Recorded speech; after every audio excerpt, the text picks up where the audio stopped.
तो मूवी की शुरुआत होती है जहां हमें एक लड़की की डेड बॉडी दिखाई जाती है जिसका नाम एना फ्रिट्स होता है। वो एक पॉपुलर एक्ट्रेस होती है जिसकी एक पार्टी में अचानक से डेथ हो गई होती है। उसके बाद हम दो लड़कों को देखते हैं जिनका नाम इवान और हावी होता है। वो अपने दोस्त पाओ से मिलने आए होते हैं जो कि हॉस्पिटल में ही काम करता है। उन तीनों को एक पार्टी में जाना होता है पर पाओ की शिफ्ट 1 घंटे बाद खत्म होने वाली होती है, तो वो लोग बाहर चले जाते हैं और दारू के शॉट्स लगाने लगते हैं और एना फ्रिट्स के बारे में बातचीत चलने लगती है। तो उसके दोस्त उसकी डेड बॉडी देखने के लिए बोलते हैं। पाओ मना करने लगता है क्योंकि ऐसा करना बहुत रिस्की होता है, इसमें उसकी जॉब भी जा सकती है। पर इवान के काफी जोर डालने के बाद वो राजी हो जाता है। वो काफी खूबसूरत एक्ट्रेस थी, इसीलिए इवान उसे देखना चाहता था, तो हावी भी इनके साथ चलने को मान जाता है। अब पाओ अपनी जॉब को रिस्क में रखकर वो उन दोनों को मुर्दा घर ले जाता है और वहाँ एक लाश के सामने खड़ा हो जाता है। जब वो उसका कवर हटाता है तो वो लोग डर जाते हैं क्योंकि वो एना की लाश नहीं, एक बुढ़ी औरत की लाश होती है। पाओ उन दोनों से मजे ले रहा होता है पर फाइनली वो एना की लाश पर जाता है और उसका कवर हटा देता है। वो काफी खूबसूरत होती है जिसे देखकर इवान की नीयत खराब होने लगती है। वो कवर को थोड़ा और नीचे कर देता है, फिर उसके चेस्ट को टच करने लग जाता है। हावी को ये देखकर काफी अजीब लगता है क्योंकि एक लाश के साथ ऐसा करना ये कोई अच्छी बात तो नहीं थी। पर इवान हावी को भी उसका चेस्ट छूने के लिए कन्विंस कर लेता है। इवान के अंदर का शैतान जागने लग जाता है और अब उसे एना की डेड बॉडी के साथ सेक्स करने की इच्छा होने लगती है। हावी उसकी बात से एग्री नहीं करता पर पाओ बताता है कि उसने पहले भी एक डेड बॉडी के साथ सेक्स किया है, वो 18 साल की थी। इवान कहता है कि हमें ऐसा मौका कहाँ मिलेगा कि किसी फेमस इंसान के साथ सेक्स करने मिले। हावी इन लोगों की बातें नहीं मान रहा होता पर वो उनके दोस्त होते हैं तो भले ही वो खुद कुछ न करे पर उससे साथ तो देना ही था। वो लोग फिर ड्रग्स करते हैं और हावी और पाओ दूसरे रूम में चले जाते हैं और वहाँ इवान एना की बॉडी के साथ सेक्स करना स्टार्ट कर देता है, या फिर कह सकते हैं कि उसका रेप करना स्टार्ट कर देता है। फिर उसके करने के बाद पाओ करने के लिए जाता है। जब वो कर रहा होता है तभी एना की आंखें खुल जाती हैं और वो जिंदा हो जाती है, पर पाओ को ये सब पता नहीं चलता। पर जब वो देखता है तो उसकी एकदम समझ आइए क्या बोलना चाह रहा हूँ मैं, उसकी चीख सुन के हावी और इवान उसके पास आते हैं। पाओ उनको बताता है कि एना जिंदा हो गई है। अब इवान और पाओ को टेंशन हो जाती है क्योंकि उन्हीं दोनों ने उसका रेप किया होता है, तो वो कहीं पुलिस को न बता दे, इसीलिए वो उसको मारने का प्लान बनाने लगते हैं और वहीं हावी उसको जाकर कपड़े पहना देता है। हावी इन लोगों के प्लान से एग्री नहीं करता और बोलता है कि तुम लोग ने जो उसका रेप किया है अब तुम्हें सजा भी भुगतनी ही होगी। तभी गुस्से में आकर इवान हावी को पीटना चालू कर देता है पर पाओ बीच में आकर उन दोनों को अलग करता है। तब इवान को रियलाइज होता है कि उसने हावी का सर ही फोड़ दिया है और उसके सर से काफी खून बह रहा होता है। दोनों इसका इलाज कराने का सोचते हैं बट वो बाहर नहीं जा सकते थे क्योंकि थोड़ी देर पहले ही एक हॉस्पिटल का मेंबर डेड बॉडी लेकर आया था, तो ये लोग छुप गए थे और वो वहाँ का डोर लॉक करके जा चुका था।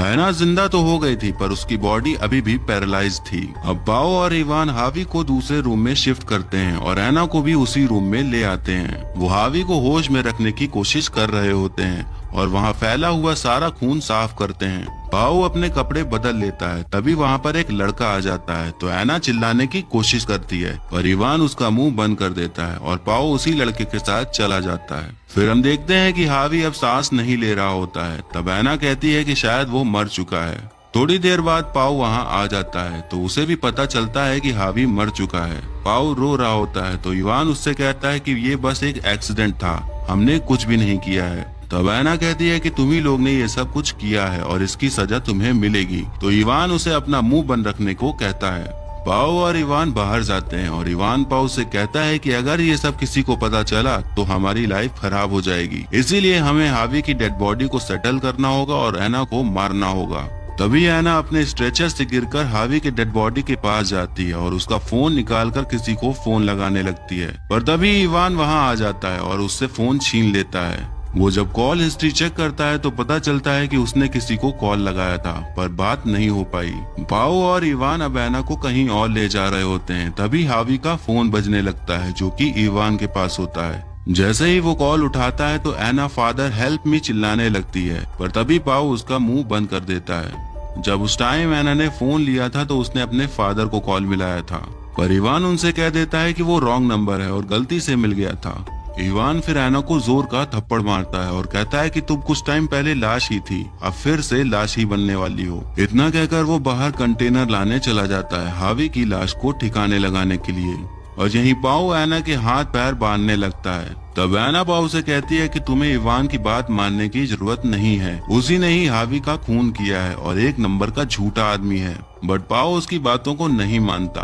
तब एना बताती है कि जब तुम उस टाइम लड़के के साथ चले गए थे तब इवान ने ही हावी का गला घोटकर उसे मार डाला था। पाओ थोड़ा सोचता है पर वो फिर एना के मुंह पर टेप लगाकर चला जाता है। वो हावी की लाश को साफ कर रहा होता है, तभी एना उस बात का फायदा उठाकर घिसते हुए वहां से निकल जाती है। उसके बाद जब इवान कंटेनर लेके आता है तो वो पाओ को बताता है कि एना वहां से गायब है। वो दोनों एना को ढूंढने लगते हैं। एना वहां से खिसकते हुए एलिवेटर के अंदर आ जाती है और वहां से निकलने लगती है, पर तभी इवान वहां आकर एलिवेटर का दरवाजा बंद होने से रोक लेता है और एना को घसीटते हुए वापस लेकर जाता है।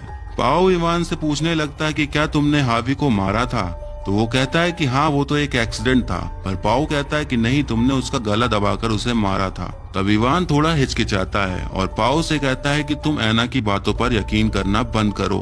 वो दोनों सोचने लगते हैं कि एना को कैसे मारा जाए कि सबूत भी ना मिले, तो वो उसे सांस रोककर मारने का प्लान करते हैं। तो पाओ एक कपड़ा लेकर इवान को देता है और उसे मारने को कहता है, पर इवान उसे कपड़ा वापस दे देता है ये कहकर कि तुम उसे मारोगे। पर पाओ कहता है कि तुमने हावी को मारा था, इसीलिए इसे भी तुम मारो। इवान अकेले ही इन सब का भागीदार नहीं बनना चाहता था, इसीलिए वो पाओ का हाथ पकड़ के एना को दोनों मिलकर मारने लगते हैं। ऐसा करने पर एना का टॉयलेट निकल जाता है, पर वो कपड़ा नहीं हटाते तो उसकी फिर से मौत हो जाती है। उसके बाद हार्वी की डेड बॉडी कंटेनर में डालकर इवान उसे लेकर चला जाता है और इधर पाओ एना की डेड बॉडी को साफ कर रहा होता है। इवान हार्वी की डेड बॉडी फेंक कर वापस चला जाता है और यहाँ पाओ एना को क्लीन करके कवर करके जाने लगता है।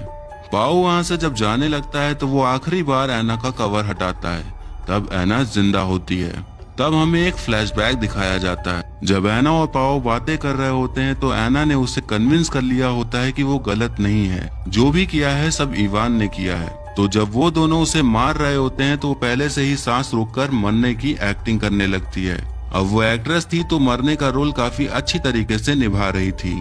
तभी वहाँ पर इवान आ जाता है और वो दोनों वहाँ से जाने लगते हैं। तब इवान देखता है कि उसके पर्स में उसका आईडी कार्ड नहीं है, तो वो वापस से मुर्दा घर में जाने लगता है, पर पाओ उसे जाने से रोकता है, पर वो रुकता नहीं और जैसे ही अंदर जाता है तो उसे एना जिंदा दिखाई देती है।